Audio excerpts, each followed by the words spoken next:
You're listening to The Jacob Valk Show. He's breaking down the latest and greatest in sports as only he can. Follow him on Twitter at RealJacobValk. Here he is, Jacob Valk. Hello,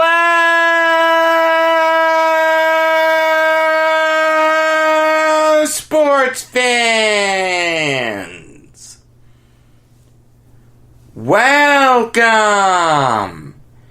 to another edition of the Jacob Valk Show.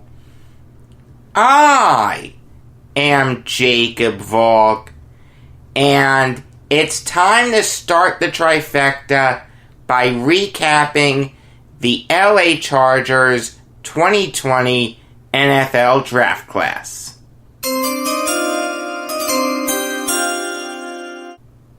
The Chargers did what they needed to do by taking Justin Herbert at 6. That was the only correct pick. It had to be Herbert. If Tua slipped to him, take Tua. No problem with that. But the way the draft unfolded, Burrow, Young, Okudah, Thomas, and Tagovailoa, it had to be Herbert. When you move on from Phillip Rivers, a franchise icon, and you signal to your fan base you're going with a youth movement, you need to see that through. And by taking Herbert, you did that. So I give Tom Telesco credit. I don't think it was the right decision to move on from Phillip Rivers, but I understand why Telesco did it. I 100% see the logic behind it. I commend Telesco for sticking to his guns and making a very, very tough decision in moving on from Rivers. And I give him credit for finding a really good long-term replacement for him. Is Herbert going to start week 1? Probably not. It's probably going to be Tyrod Taylor. And Taylor's going to be behind the 8 ball immediately. It's something that he should be used to because he was the starting quarterback of the Browns before Baker Mayfield. Believe me, I remember week 3 of 2018. Mayfield comes in on Thursday Night Football against the Jets and leads the Browns to their first win since George Washington was president. And also, with the coronavirus throwing a major wrench into what teams can and can't do with their players, there's less time for these quarterbacks and these rookies, but mainly the quarterbacks, to learn the new system that they have to learn.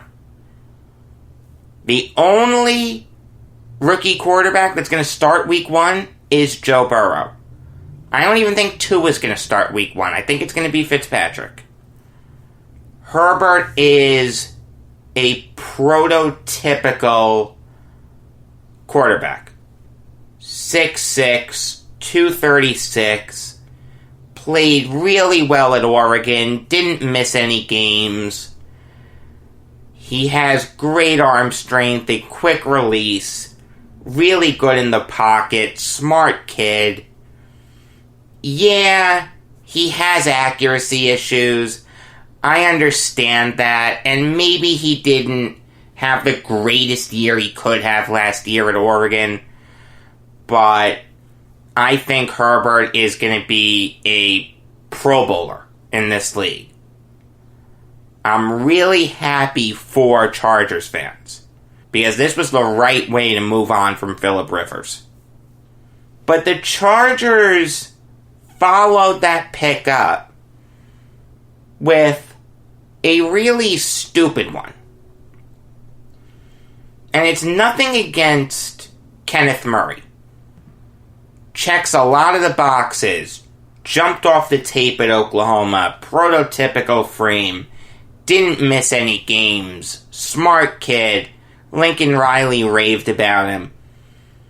But the Chargers just didn't need him. They already have Drew Tranquill, they already have Kazir White, they signed Nick Vigil. I just didn't think they needed Kenneth Murray.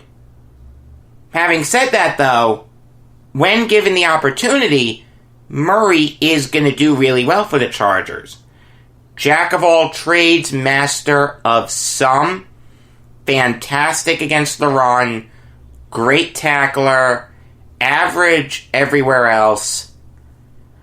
I like Murray a lot, but the Chargers had a bigger need at offensive tackle.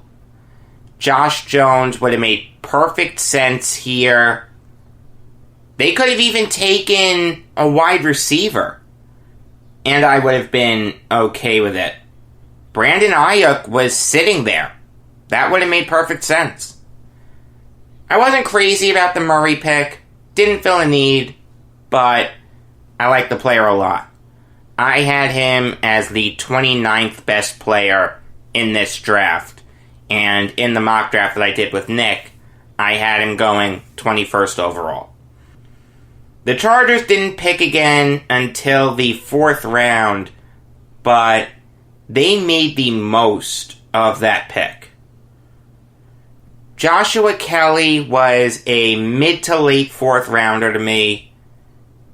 The Chargers did need a backup to Austin Eckler. They moved on from Melvin Gordon, which was the right thing to do. Justin Jackson is okay, but you can do a lot better than him.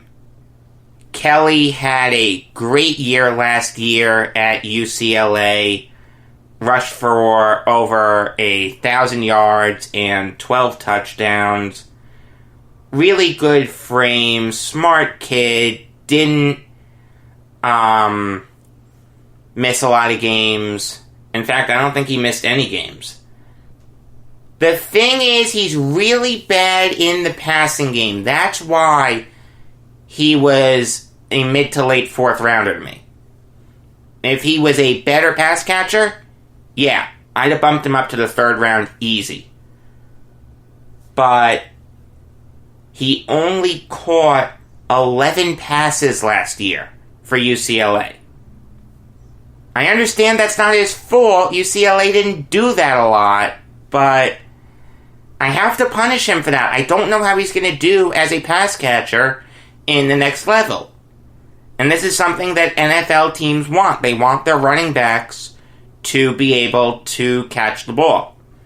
He's not the fastest running back in the world, but he has good vision, powerful back. I like Kelly a lot. Made perfect sense for the Chargers. Austin Eckler is a great pass-catching back, so they can afford to have a bad pass-catching back in Kelly. Really, really good pick.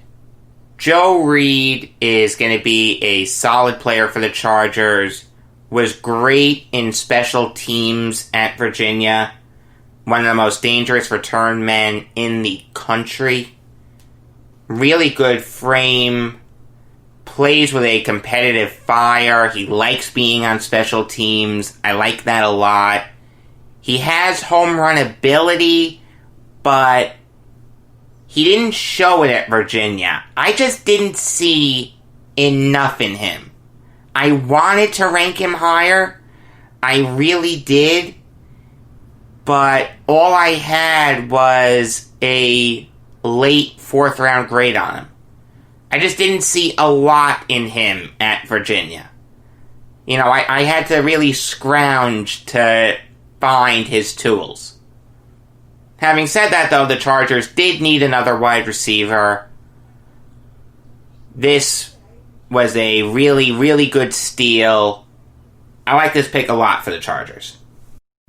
Alohi Gilman plays the game the right way.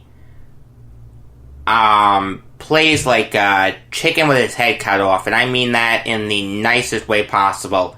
He's always out there trying to make a play, never takes plays off. Really explosive hitter. When he hits you, you feel it. He's a strong player, was great on special teams last year at Notre Dame.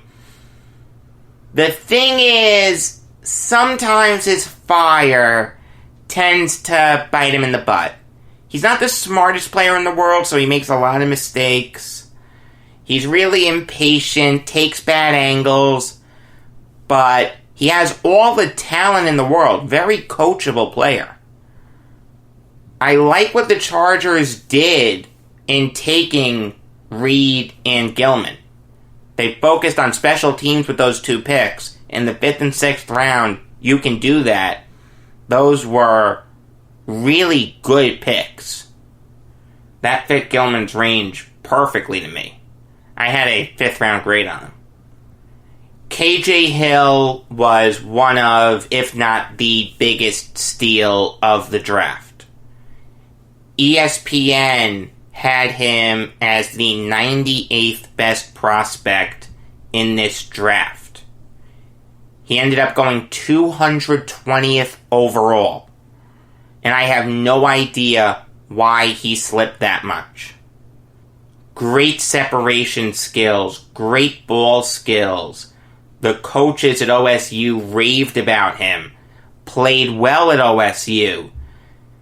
Doesn't have a great frame, but it's okay. The thing is, he's not a home run hitter.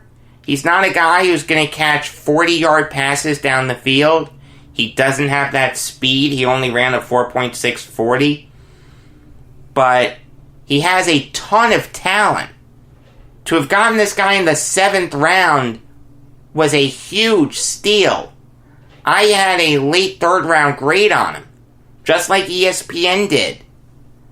Fantastic pick by the Chargers. And I don't even mind that they double dipped at wide receiver here. In the 7th round, when you have a 3rd rounder staring you in the face, yeah, take him. I don't care what position he plays. All in all, I really like what the Chargers did. It bothers me that they didn't take an offensive lineman to help protect Herbert.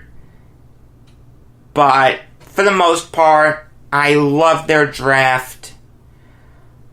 I'm going to give them, let's say, a B+.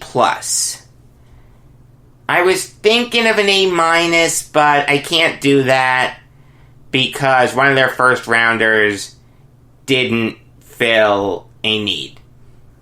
A B+ is more than fair. They had a really good draft. It's the same grade I gave the Jets. Nothing to be embarrassed about there, Telesco. Alright, it's time for this day in sports history.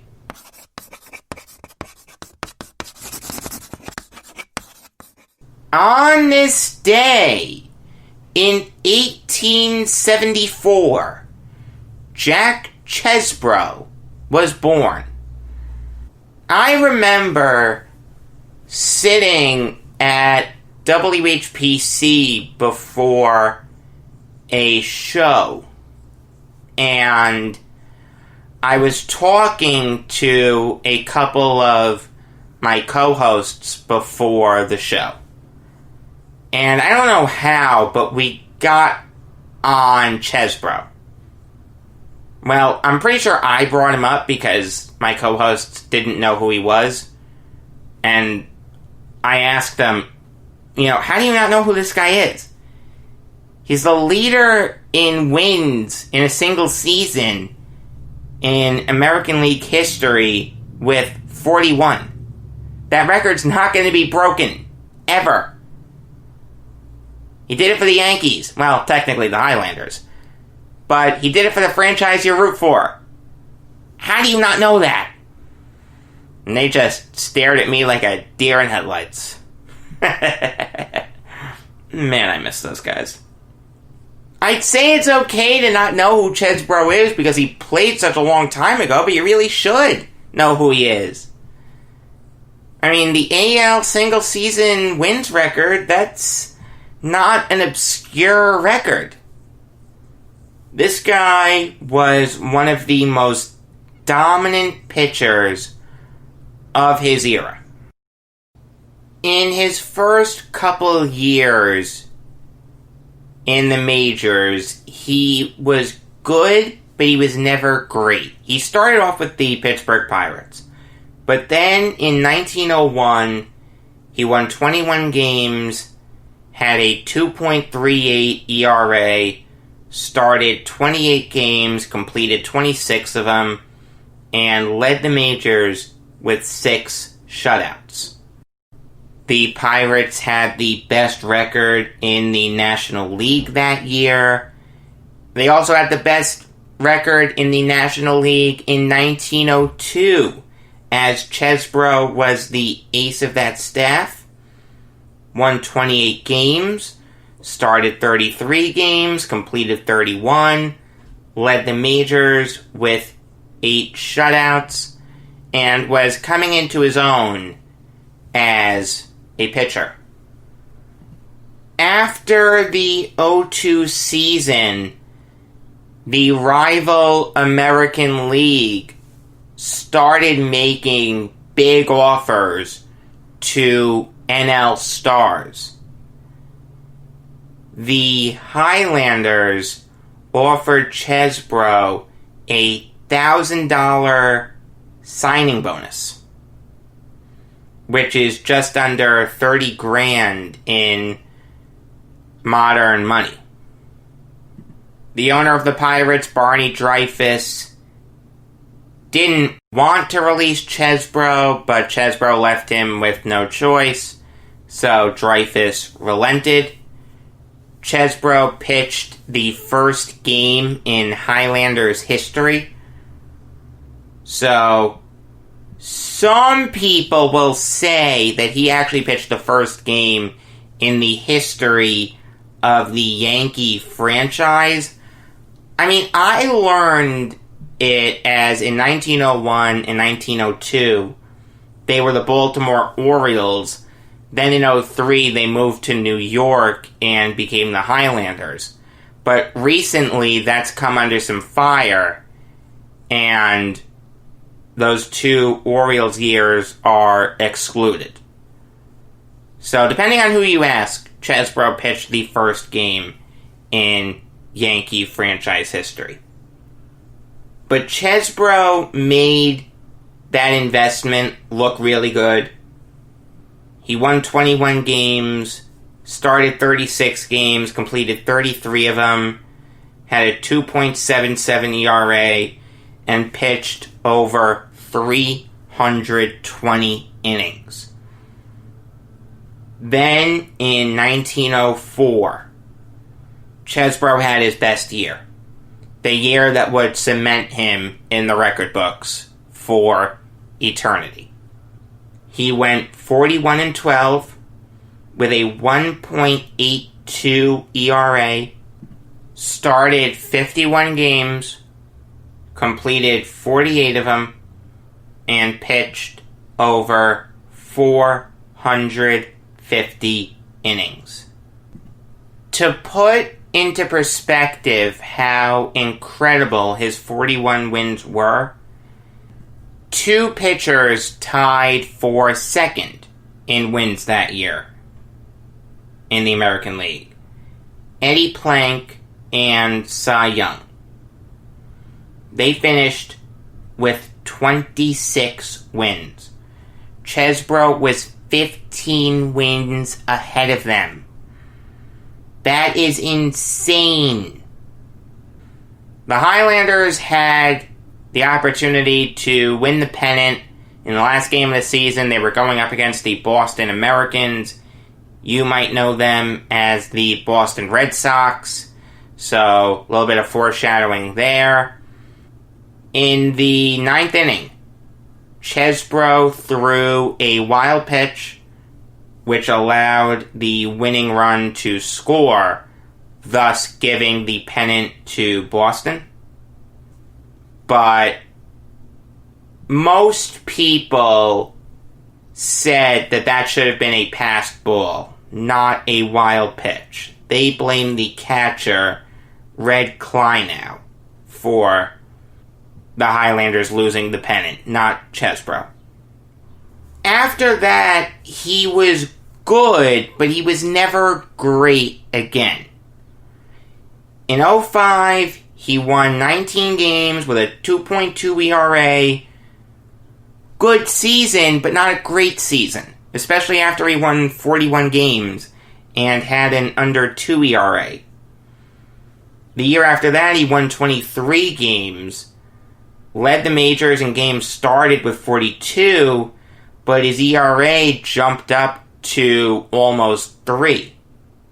Then after that, his career really took a turn south. He only won 10 games in 2007 and 14 games in 2008. The reason why I'm bringing up wins so much and not ERA is because back then wins were all that mattered. And I still think they matter a lot. Chesbro ended his career in 1909 by going 0-5 with a 6.14 ERA. He pitched one game for the Red Sox, which was the season finale against the Highlanders. In 1946, 15 years after Chesbro had died, he was elected to the Hall of Fame by the Veterans Committee. This has caused a lot of controversy. The baseball writers never gave him more than 6 votes in a year. Bill James has said that Chesbro shouldn't be in the Hall of Fame. And look, if you look at his total body of work, I understand why you'd say that. He finished with only 198 wins and 1,265 strikeouts. No big numbers there. But if we're going by dominance, for 6 years, Chesbro was one of the best pitchers in all of baseball. And back then, dominance meant something. In fact, it still means something to some Hall of Fame voters. But back then, it meant a lot more. Because we didn't have the statistical benchmarks that we have now. Personally, I think that Chesbro should be in the Hall of Fame. I don't know what Bill James is smoking. I'll tell you what, I don't respect Bill James anyway. The guy doesn't know his ass from his elbow. And this goes for sabermetrics. I'm not a sabermetrics guy. Never have been, never will be. I just don't understand how you can look at Chesbro's dominance and say that he's not a Hall of Famer. He doesn't have the career totals. I'm with you there. And usually I'd say he doesn't have the body of work. He's not a Hall of Famer. But when you look at the era he pitched in, 1899 to 1909, he's a Hall of Famer. 6 Hall of Fame years. Also, he started pitching at 25. If he'd started earlier, his career numbers would have looked a lot better, and he probably would have had more Hall of Fame years. Don't worry, Happy Jack. When I remodel the Baseball Hall of Fame, I'll make sure your plaque is still prominently displayed. Alright, it's time for another Mount Rushmore. We're on the Buffalo Sabres now, and the Sabres are an interesting team. They have been cursed to have never won a Stanley Cup. They have only made the playoffs twice this decade, 2010 and 2011. And they've only made the Stanley Cup Finals twice in their franchise's history, despite the fact that they had the French Connection with Perrault, Rick Martin, and René Robert. They had one of the most dominant goalies in NHL history in Dominik Hasek. The Sabres are cursed. I mean, one year their leading point getter was Satan. Literally. Miroslav Shatan. Former Islander great. Man, it was weird to see people with jerseys that had Satan on it. That was really funny. I gave people a hard time about that.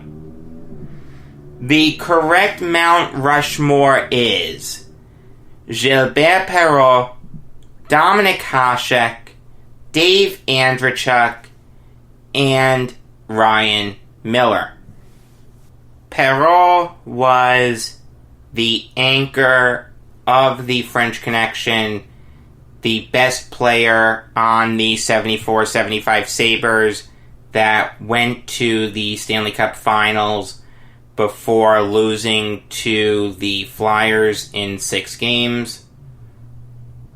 Put up 200-point seasons, made 2 All-Star teams, has a Lady Byng trophy, played the game the right way, incredibly dominant.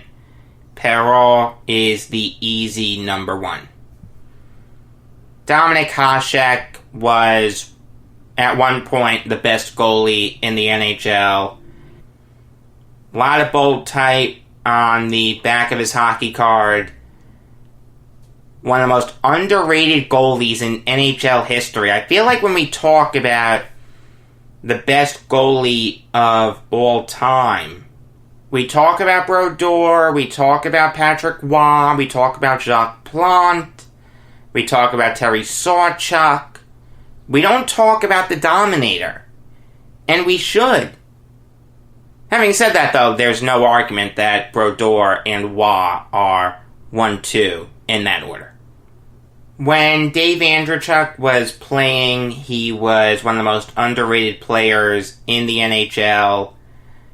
Doesn't have a lot of bold type, never made an all-star team, but this guy was perennially putting up point-a-game seasons. He was one of the best players in the NHL, but no one talked about him because his teams weren't that good. Then in 2004 with the Lightning, he finally wins the Stanley Cup, etches his place in hockey history because he's on the Stanley Cup forever now, and that really cemented his Hall of Fame legacy. Before that, he was a Hall of Famer in my book, but that Stanley Cup win made him a slam dunk to a lot of other people. And Ryan Miller is the all-time leader in wins by a goalie in Sabres history with 284. In his prime, he was one of the best goalies in the NHL. In fact, in 1 year, 09-10, he was the best goalie in the NHL as he won the Vezina Trophy and placed 4th in Hart Trophy voting. He'll get to 400 wins next year. He needs to win 13 more games to get there. Hopefully, a team signs him, whether it's the Ducks or another team that needs a backup, and he can get those 13 more wins. Because if you have 400 wins, you're in the upper echelon of hockey goalies. It's not 300 wins. There are a lot of average goalies that have 300 wins. When you have 400 wins, that's when you're really special. And you cement your place as a Hall of Famer. I hope you have a good weekend. Stay safe. I mean that both in terms of the coronavirus and the protests if you're going to protest, which I 100% support, it's the most noble cause there is. The police brutality against African Americans is sickening. It's one of the biggest issues plaguing this country. It should be stopped. It should be protested against. And I commend the people doing it peacefully. But the key word there is peacefully. If you're going to protest, please do it safely. Don't loot stores. Don't break windows. Do it safely. Please, please, please. Until Monday, I am Jacob Valk saying that when I saw the green monster for the first time, I thought we were going to play softball.